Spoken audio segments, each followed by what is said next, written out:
Cricket hawker Lalmai zone কর্তৃক cricket টুর্নামেন্টের final সম্পন্ন।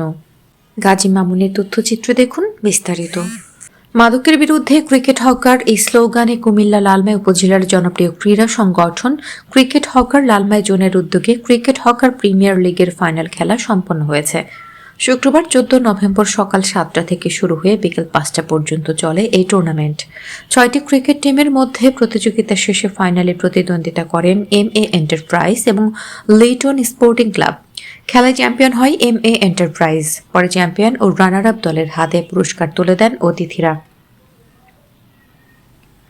ক্রিকেট হকার লালমাই জোনের সভাপতি মিজানুর রহমানের সভাপতিত্বে খেলায় প্রধান অতিথি হিসেবে উপস্থিত ছিলেন SH সোর্সিং লিমিটেডের ব্যবস্থাপনা পরিচালক, বিশিষ্ট সমাজসেবক ও ব্যবসায়ী হাফিজ আহমেদ সোহেল।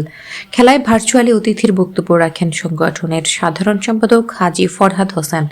এ সময় উপস্থিত ছিলেন মানবাধিকার কমিশন লালমাই উপজেলার সাধারণ সম্পাদক শরীফুল ইসলাম, সংগঠনের সহসভাপতি হেলাল উদ্দিন সুমন শিকদার, সহসভাপতি জাবের আহমেদ, ব্যবসায়ী মোহাম্মদ ইব্রাহিম, সাকির হোসেন, মাওলানা আব্দুল হাকিম ফাউন্ডেশনের দপ্তর সম্পাদক শেখ নোমান সহ অনেকে। পরে সংগঠনের পক্ষ থেকে সেরা খেলোয়াড়দের পুরস্কার দেওয়া হয়।